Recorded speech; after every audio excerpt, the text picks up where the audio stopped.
I suspect that the fiscal and monetary consequences of 2020 will require us to take some remedial action way sooner than 2029. So yeah, enjoy the party. I think it'll be a shorter one than it was 100 years ago. To call 2020 an historic year is an understatement, to say the least. But what's less obvious is how to put the pandemic of 2020 in historical context. What lessons can be learned about our response to past public crises? Can these lessons be applied to the one we're living through now? And what may lie ahead, post-corona? As we transition from this most unusual year, I thought it'd be good to check in with Niall Ferguson.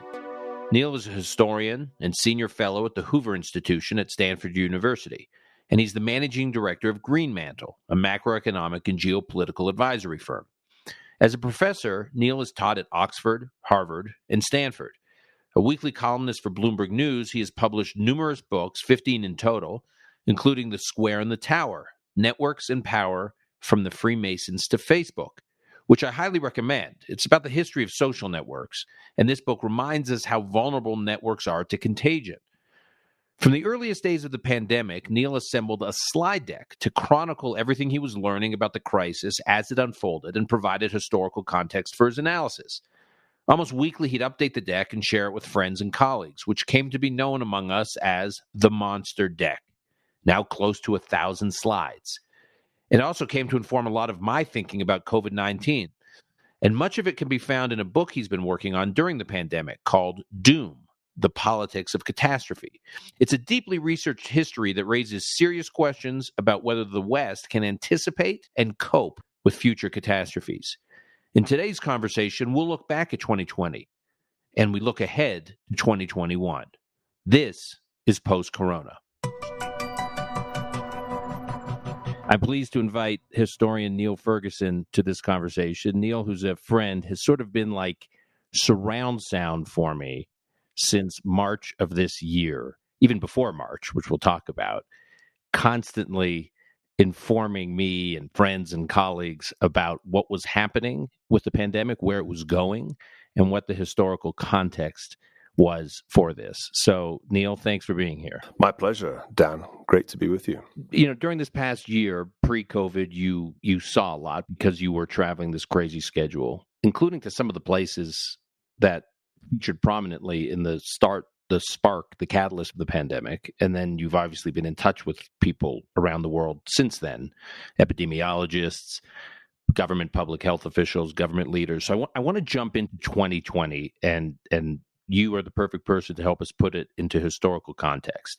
So there's that famous line by Vladimir Lenin that you've heard 100 times that people are quoting or misquoting, but it is apparently attributed to Lenin that he said there are decades where nothing happens, and there are weeks where decades happen.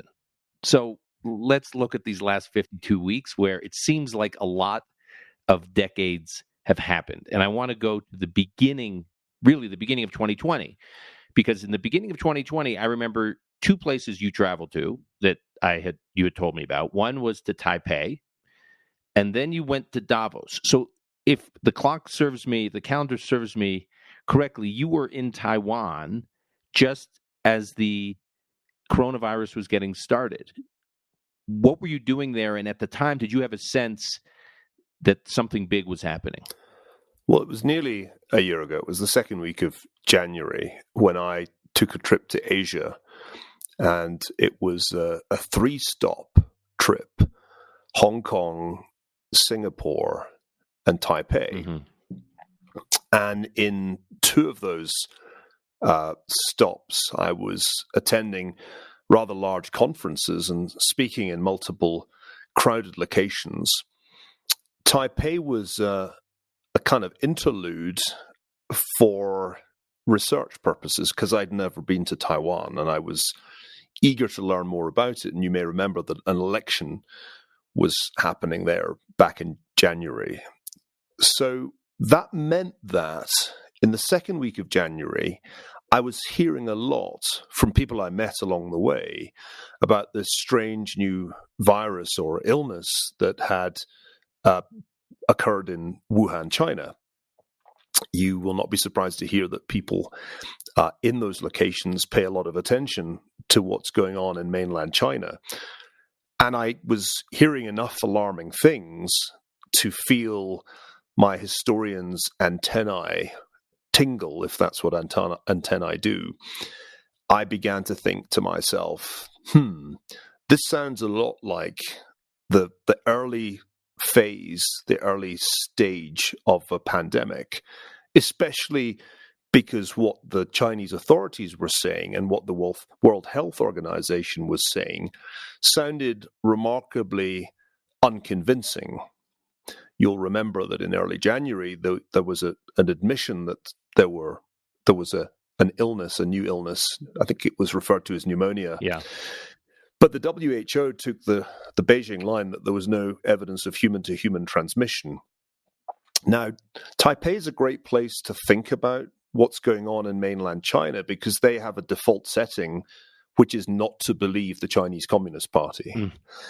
And so I was hearing a lot of anxious commentary along the lines of, this is a lot like SARS. This is how things started with SARS. Same in Hong Kong, because, of course, the SARS one, which we could think of as the first of the SARS epidemics, started in mainland China, came to Hong Kong, killed a lot of people in Hong Kong. So by the time I flew back to the West, and it was indeed to Davos for the World Economic Forum, I was persuaded that we were quite possibly at the beginning of a major pandemic. I'd heard enough troubling things. And yet when I got to Davos... So hold on, just Davos was what, late January? I think it was the third week of January. Okay, and just to set the stage for what Davos is, for those of you who have not followed the World Economic Forum, it is where the quote-unquote smart elites convene to solve what they perceive as the world's problems. Government leaders, thought leaders, academics, journalists, heads of NGOs, right? And so you show up there thinking, of course, this brewing at the time, who knows, it was going to be a pandemic, but this brewing public health crisis is going to be top of mind, right? And what did you find? That was my expectation. I at least expected to be having conversations about it, even if it wasn't in the main program, which clearly had been designed some months before. But what I found was a conference entirely devoted to the subject of climate change. The global risk report that the World Economic Forum publishes each year before the World Economic Forum was to an amazing extent focused on climate change. I think the top 4 global risks were all climate related, and I think the risk of a pandemic had sort of vanished into the lower reaches of the top 20 global risks. And who was the star of that meeting of the World Economic Forum? Well, as in all good pantomimes, there was a heroine and a villain. The heroine was Greta Thunberg, the villain was Donald Trump. Right. But to me, the striking thing was that everybody there stuck to the agenda talking about climate change. And I found almost nobody interested in my hypothesis that long before we had anything to worry about from changing climate, which is really a kind of 50-year story, we had incoming a pandemic on its way in multiple jet planes, not only to Europe, but to the United States, to everywhere. And almost nobody wanted to talk about this, and I was getting some funny looks from people. As I said, look, I actually think we're talking about the wrong risk. We should be talking about a pandemic. And it got better because then I discovered that there were, I think, 4 delegates to the World Economic Forum from Wuhan. And so I sent a rather anxious email to the organizers saying, are the delegates from Wuhan actually here? And if so, should you not tell us? Because isn't there a risk that the World Economic Forum is a super spreader event? Well, it wasn't. At least I don't think it was. I think I found out later that the delegates from Wuhan didn't come. But it could have been because, in fact, at around about the same time, there was a Brit who'd been in Asia, who'd come skiing in Switzerland, who did bring the virus with him and did indeed spread it to a bunch of people in Switzerland before going home and spreading it to a bunch of people at his local pub in England. Wow. So it was an extraordinary time. And I wrote a column just after that, my first really COVID-related column of 2020 was for the Sunday Times in London, saying, I have a bad feeling about this. And isn't it funny that whenever you go to Davos, the chatter at Davos is almost always a counter-indicator, because if they're worried about X, that's the one thing that won't happen. A little bit like if you'd been at the World Economic Forum in 2006 or 2007, not many people were talking about an impending financial crisis. In the same way, in January 2020, we were talking about climate change as a pandemic was actually underway. By that time, of course, we now know the virus had made it throughout Europe, had made it to the United States, was in the process of getting to every continent. So I look back on that as a strange episode. There's a footnote, which is that I may have actually been carrying the virus because I felt quite ill at around that time. Mm-hmm. And by the time I got back to California, I was coughing in a most hideous way. But I couldn't find out if I had this strange new virus because there was absolutely no testing capacity in the United States. I would have been better off staying in Taiwan. And I kept going to the doctor at Stanford. I mean, Stanford is a place with pretty fancy medical facilities. And I was told twice, I'm terribly sorry, we can't actually tell you if you have this. So I still don't know if I, in fact, was an early carrier of SARS-CoV-2, and it's too late to find out because probably if I had antibodies, they would have faded by the time I'd actually got to the position of being tested. So I'll probably never know if I had it, and therefore don't know if I have resistance, and therefore don't know if I need to get the vaccine. And that state of uncertainty has been characteristic of the entire year. Not only for me as an individual, but for the world as a whole.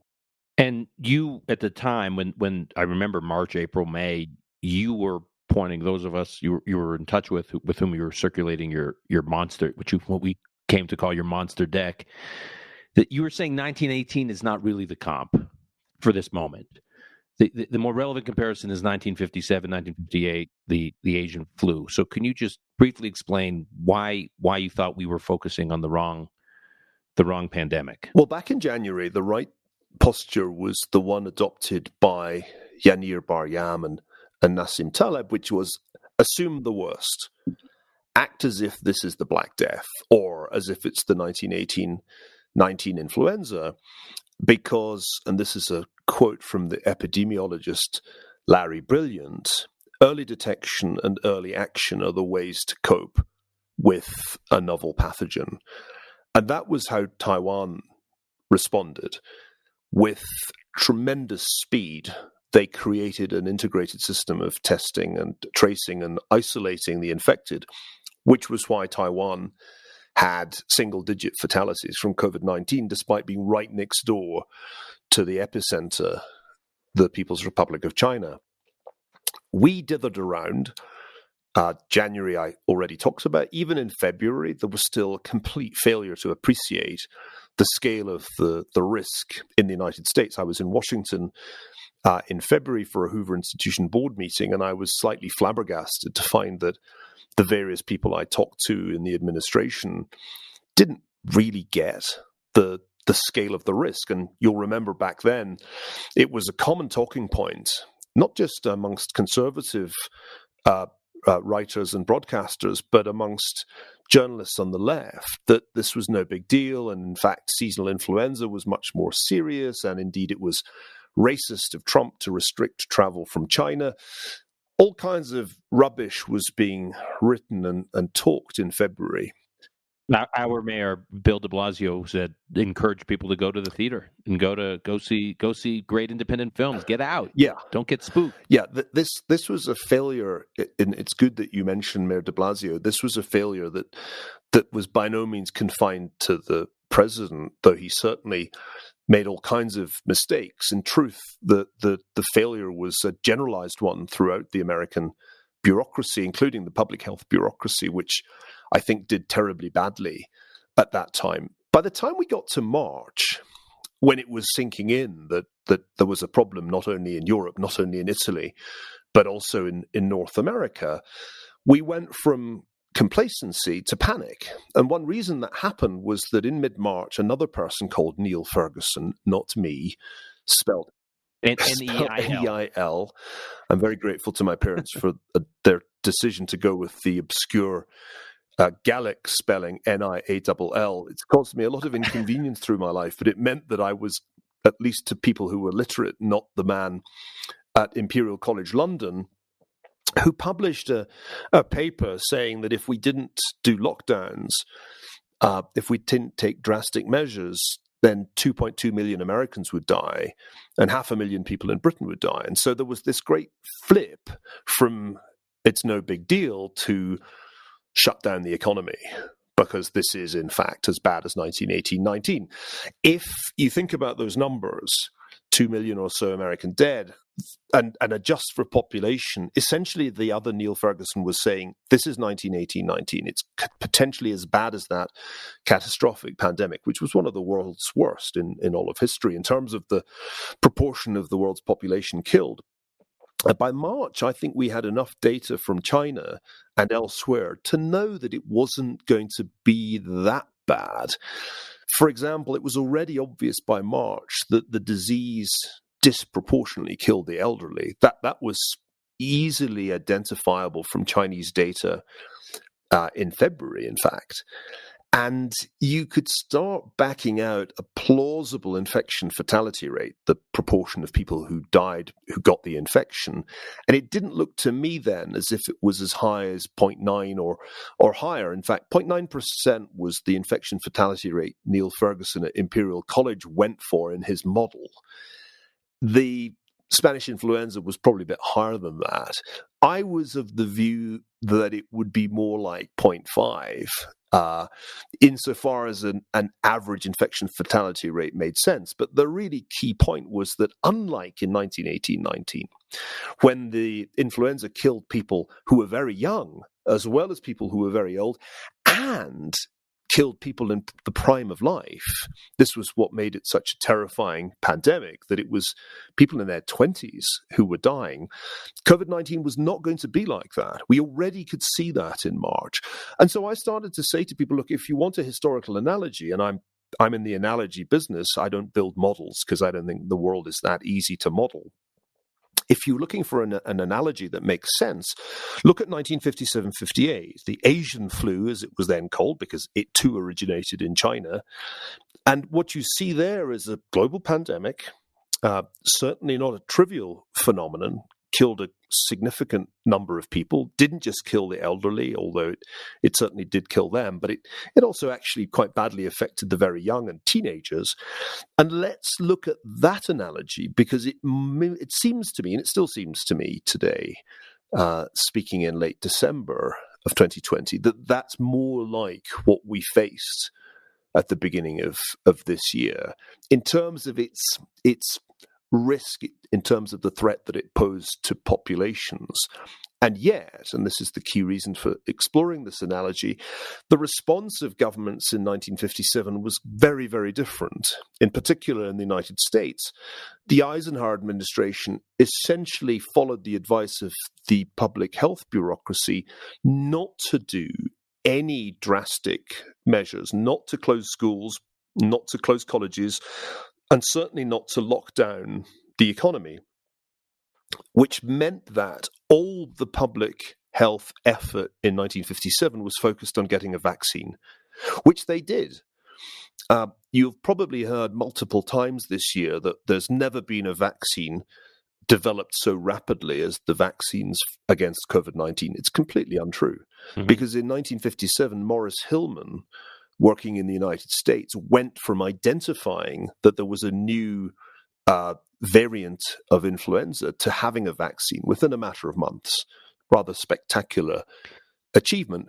And that vaccine was being distributed more quickly than the vaccines are being distributed in 2020. So I look back on 1957-58 and I'm struck by a couple of things. Number one, there was almost no economic impact because there were no lockdowns. There was a bunch of absence from work for illness, but the economy, although it had a mild recession that year, was not impacted significantly by the pandemic. The recession was really a consequence of monetary and other factors. Secondly, the attitudes of people in 1957-58 were very different from our attitudes today. Namely, there was a greater acceptance of the risk of infectious disease as part of life. This was also a time when Americans were deeply preoccupied with polio, and finding a vaccine for polio had been a major issue in the 1950s. So I think the whole attitude of society was different in 57-58. So there was excess mortality, comparable in, I think, scale to what we are seeing today. In some ways worse because more young people were affected than in 2020. But the disruption to society was much, much less. That seemed to me a much more helpful way to think about what we were confronting than to tell people that unless they shut everything down, there was going to be mass death, 2.2 million in the United States. That, I think, was a misleading inference from the Imperial College model, and it led to the overreaction that basically shut the economy down in the spring and caused a very large financial crisis in the process. And you are among the experts who've argued that there's no real correlation between lockdowns and meaningful outcome in terms of beating the pandemic. Can you speak to that? Here one has to speak very carefully. The correct line of response was that of Taiwan and South Korea. Mm-hmm. That is to say, to take very early steps to ramp up testing, to establish a system of contact tracing, and then to make sure that when you isolated people, they stayed isolated. And that was the right way to go.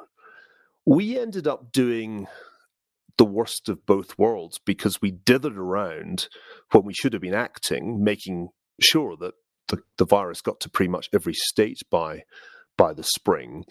And then we did this very blunt instrument thing of lockdowns. As I said earlier, models that assume a homogeneous population in which everybody's at risk and everybody's spreading will lead to erroneous policy measures. Whereas if you identified early on the super spreader problem and also recognized that vulnerability was not evenly distributed through the population, you could do things that were much less economically disruptive than what we did.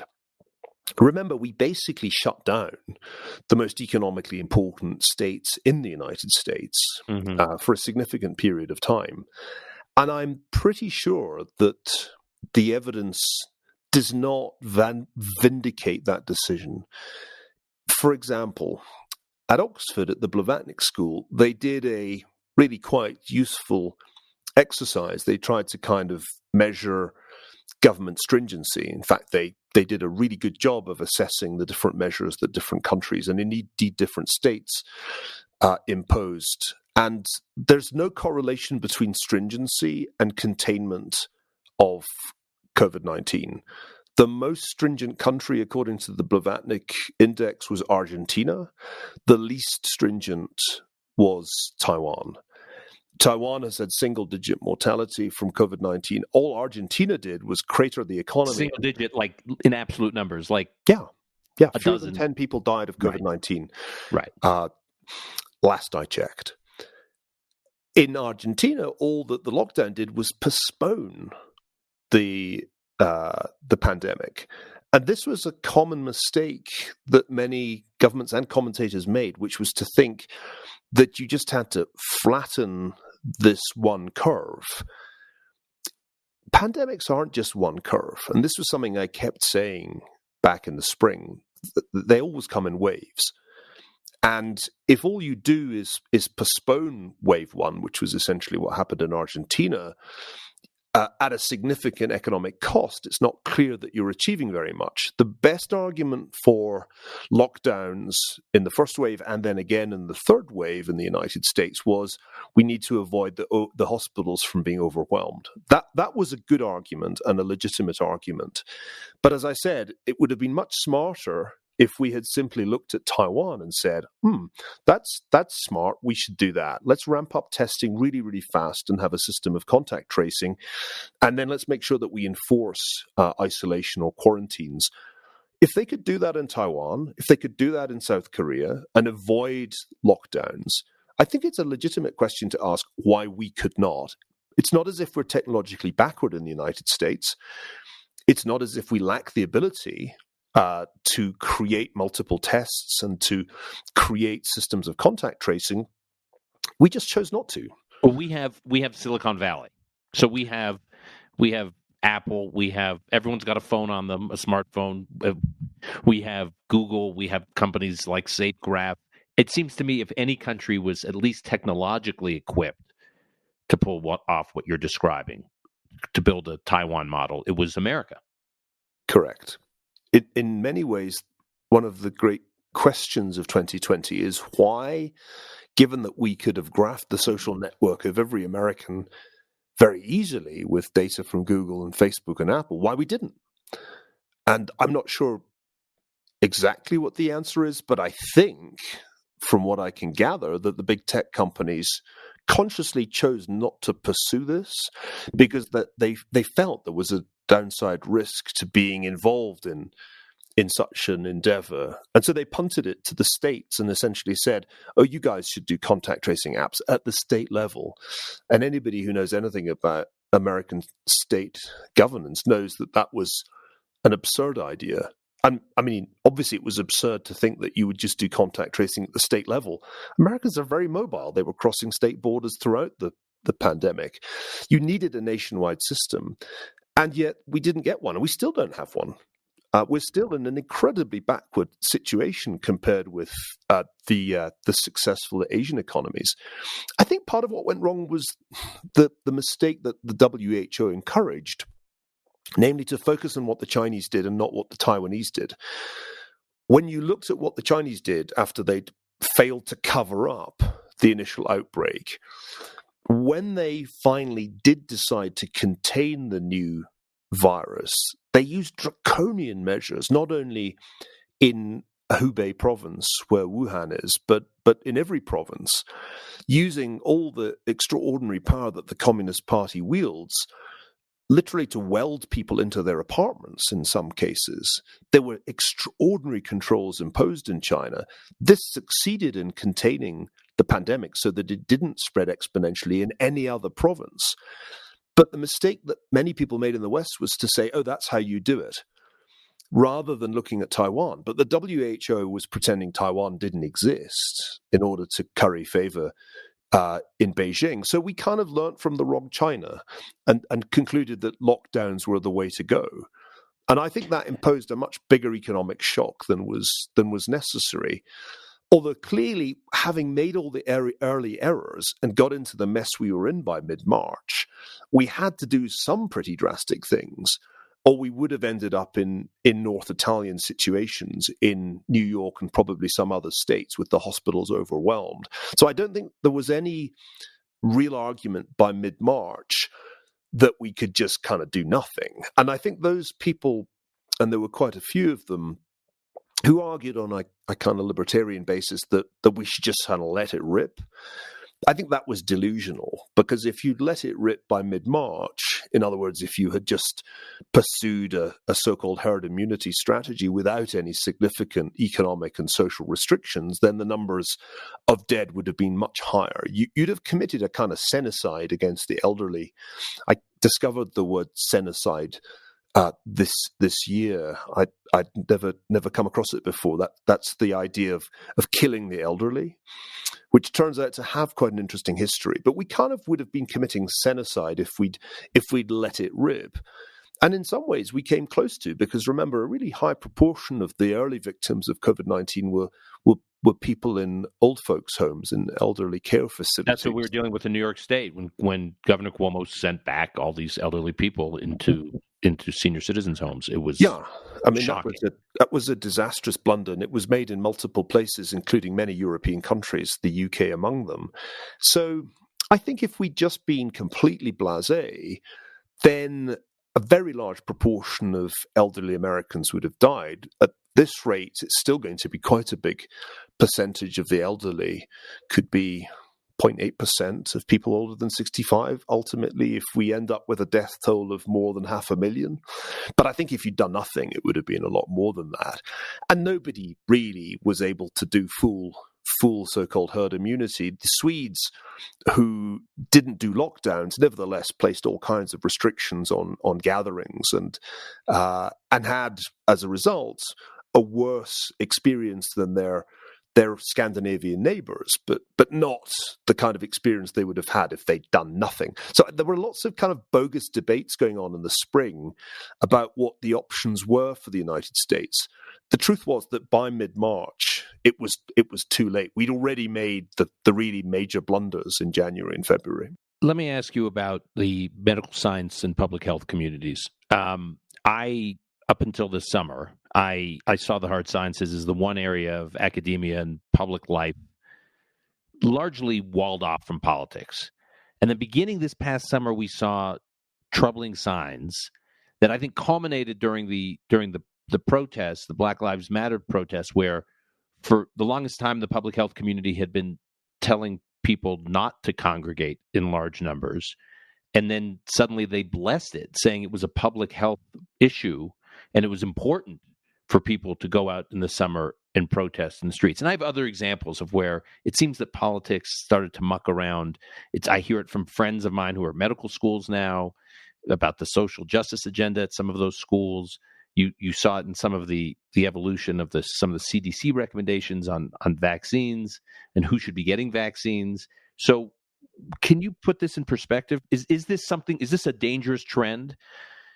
That something we should be worried about? Yes, but it's not surprising, really. The idea that wokeism, if you want to call it that, that ideas of critical race theory and the various equivalent ideologies in the realms of gender and sexuality would be confined to humanities departments and would not spill over into first social sciences and then hard sciences was never a plausible one to me. Universities are, in many ways, institutions designed to promote the transmission of ideas between fields. We're always talking about the importance of interdisciplinarity. So it wasn't likely in my mind that it would just be in literature and history departments that the new ideologies of the reconstituted left would find supporters. I was depressed to notice in the medical science literature articles saying that it would be quite wrong to explore any genetic explanations for the higher vulnerability of African American and other non-white populations to COVID-19. These articles said, essentially, we should not explore genetic explanations of variance in susceptibility because that is in some way associated with racism. When scientists start closing off avenues of inquiry ex ante, then science is in trouble. So that seemed to me a quite worrying sign. And so I think there is a problem, and it was very foolish of people in the natural sciences to start making political statements that were so obviously inconsistent with our scientific understanding at that point. Mind you, the interesting thing about the Black Lives Matter protests of the summer of 2020 was that they didn't apparently increase transmission of COVID-19. And the reason for that, as a rather clever paper showed, was that when protests happened, especially when there were reports of violence, the average person was more likely to stay at home to avoid the trouble. And so actually mobility for populations as a whole went down during the peak protests in the city. Meaning someone who's not necessarily going to participate in the protest, who otherwise would have gone out just in their daily lives, actually stays in because of fear of the protest. Right. So the predicted correlation between protests and increased spread didn't materialize because non-protesters were more likely to stay at home during the protests. And so social mobility in aggregate went down in those cities where there were protests, especially where there were reports of violence. But yeah, I think this is a key concern. I do think the rot in academia dates back many, many years.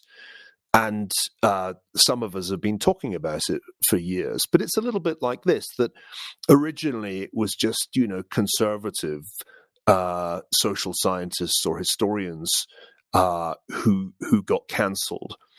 It was Charles Murray. And when it was Charles Murray getting cancelled, then liberals somehow felt unaffected and were notably absent in protesting at the violations of free speech. It was in 2020 that the cancel culture came for liberals too. And similarly, it was in 2020 that critical race theory came for medical science. And so finally and belatedly, people in the center ground of academia are realizing that what began as an attack on conservative academics, in fact, is a fundamental threat to free expression and free inquiry. And universities without those things might as well just shut down. You talk in the manuscript I've read for your upcoming book, which will be out in the spring, Doom, you talk about there is historical precedent for public protest, and in some cases violence, during draconian lockdowns in a pandemic context. And you cite actually one several centuries ago in Wisconsin, of all places, which is what we were experiencing in the summer. So is there a real connection, at least in the West, between these lockdowns and people storming the streets?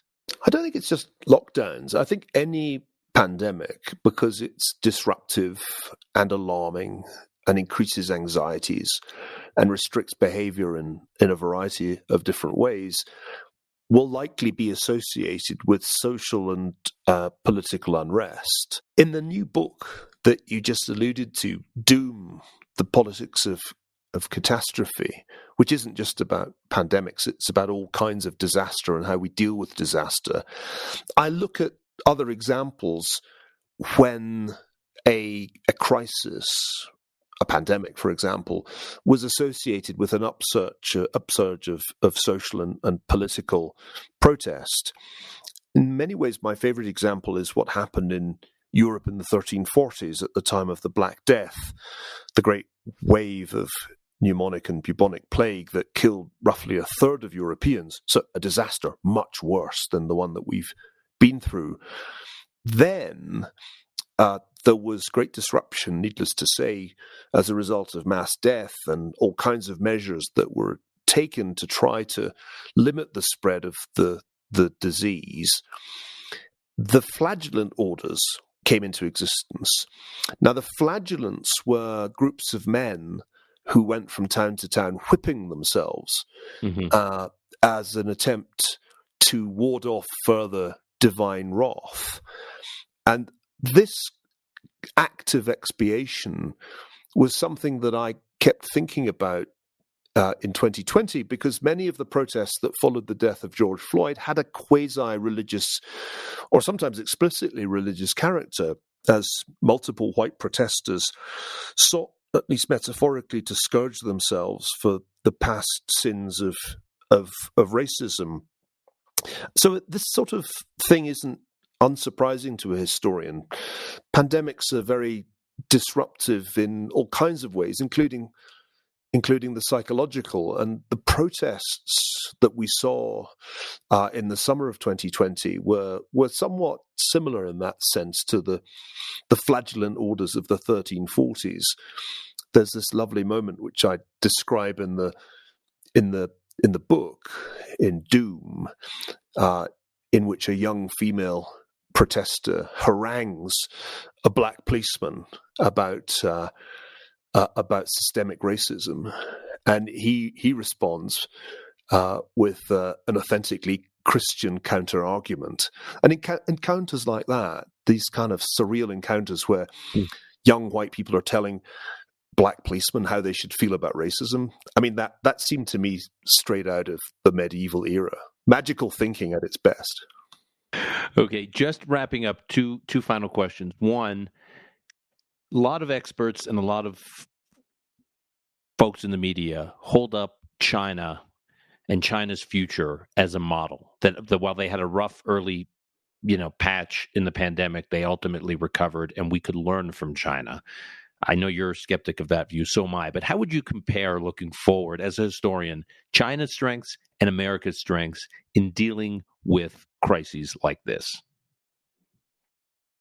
The temptation has been very widespread to say that China won 2020 because its economy achieved growth, because it got the pandemic under control. I think this is a complete misreading for a couple of reasons. First, let's not forget that COVID-19 is Chernobyl, but on a massive scale. If you happen to watch the television dramatization of the Chernobyl nuclear disaster, I think you'll have been struck by some resemblances, in particular the way Communist Party regimes lie in the face of disaster. That is their default response. Now, relatively few people outside the Soviet Union suffered adverse consequences of Chernobyl, luckily. But by contrast, the Chinese Chernobyl, Wuhan, COVID-19, has killed, where are we now, 1.7, 1.8 million people and counting.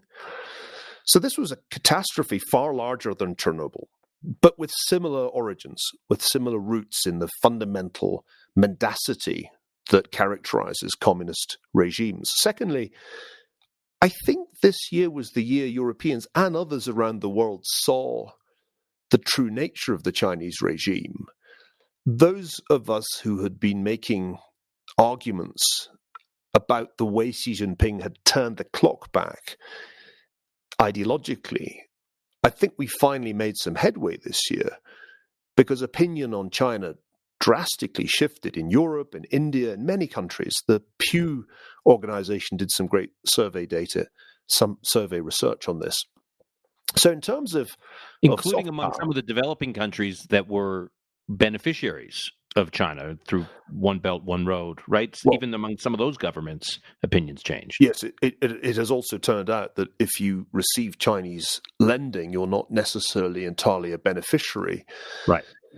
Because One Belt, One Road is a project designed to impose Chinese power as much as to build infrastructure in poor countries. So I think that there's been a significant backlash. It kind of began in countries like Australia and then the United States, but it's now global backlash against the power of the Chinese Communist Party. So that's why I don't think China won 2020. I also think that although the regime has the power to bring a disaster under control through mass coercion, a power that doesn't exist in the United States or indeed in any democracy, that doesn't mean that it is going to go from strength to strength. There are still people who expect that the Chinese economy will overtake that of the United States. And indeed, it came a step closer this year when the US economy actually contracted. But I'm of the view that one of the big lessons of history, and it's a central theme of Doom, is that totalitarian regimes with the excessive centralization of power that they imply are fundamentally doomed to fail, especially in a world like the one we inhabit today, which has been characterized by extraordinary decentralization of power through technology. I just don't believe that you can keep the one-party state going in the 21st century in the way that Xi Jinping is attempting to do. Demographically, in terms of its debt levels, China's doomed to slow down. And it can't really win the innovation race, I think, against the United States because it doesn't import talent. And that's the biggest difference. Nobody wants to go and become a citizen of the People's Republic of China. Whereas all over the world, the most coveted citizenship is still that of the United States. And even today, even after all the kind of disruption of the last few years. So I'll take the other side of the bet that this is going to be the Chinese century. I actually think the regime is in much worse shape than people realize. I am old enough to remember all the debates in the 1980s when the intelligence establishment and most commentators greatly exaggerated the strength and durability of the Soviet Union. So, no, I actually think what happened this year has dealt China two severe blows, one domestically to its own economic system, the legitimacy of the party, and the other internationally. I think it's done irreparable harm to the Chinese brand. And let's face it, this is not a system that can change. It's not going to rethink its strategy as part of a détente initiative under the Biden administration. I don't think they'll make any significant concessions. Look, this is coming back full circle to climate change, the thing everybody was worried about back in January of 2020. Think about this. Since the birth of Greta Thunberg, China's responsible for about half the increase in carbon dioxide emissions in the world. And this year, it has actually stepped up its creation of coal-burning power stations. And so while Xi Jinping says China will be carbon neutral in 2060, I have a bridge to sell you too. And anybody who buys that story, who judges China by its words rather than by its actions, has learned nothing from 2020. Last question for you, Neil. Many historians point out that the 1918, 1919, 1920 pandemic was followed by the Roaring Twenties. Lots of pent-up demand, and then the economy got rocking. A, do you agree with that analysis? And B, do you believe, should we expect that we'll have a Roaring 2020s in the decade following this pandemic? I certainly think we'll have a roaring 2021 because over the past year, various restrictions have forced Americans to save. Plus, they've been given a ton of money to save by the federal government. And so there's at least $1 trillion, probably more than $1 trillion, sitting around waiting to be spent when the pandemic's over. I think that by the time we get to April, May, once vaccination has been rolled out to a significant extent, once it starts to feel like it's over, there's going to be a surge of spending on all the services that people haven't been able to enjoy for most of 2020. It'll feel like one heck of a party, and there will certainly be a roaring 20s vibe by the second half of this year. Something to look forward to, I think. But will it be sustainable? That is, I think, the tricky question, because the unintended consequence of the lockdowns was that we dusted down the global financial crisis playbook and did massive fiscal and monetary expansion to offset the supply side shock. The Fed has essentially changed its tune on inflation, saying that it now won't mind if inflation goes above the 2% target for a bit because it just wants it to average out, and it's been below target for a long time. I can foresee trouble ahead if this party gets out of hand, as parties often do.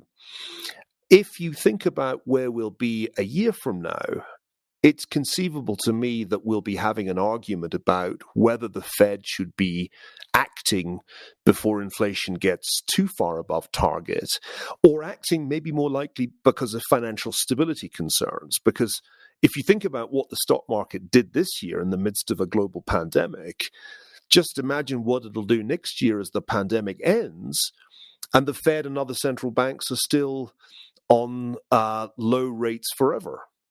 So I think the party might actually have to be drawn to a conclusion rather sooner than it was in the 1920s, when, as you know, Dan, it raged on until 1929, when it all ended in tears.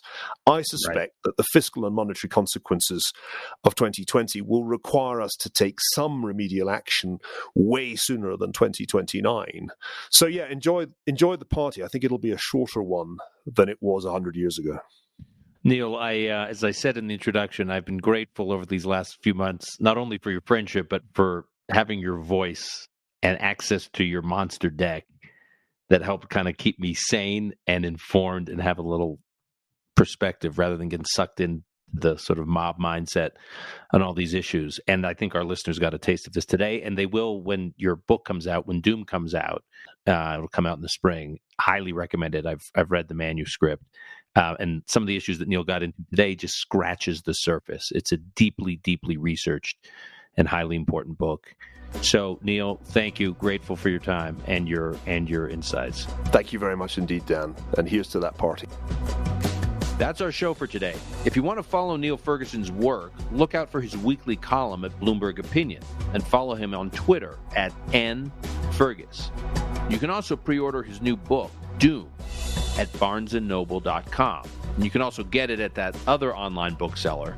I think they call it Amazon. If you have questions or ideas for future episodes, tweet at me at Dan Senor. Today's episode is produced by Ilan Benatar. Our researcher is Sophie Pollack. Until next time, I'm your host, Dan Senor.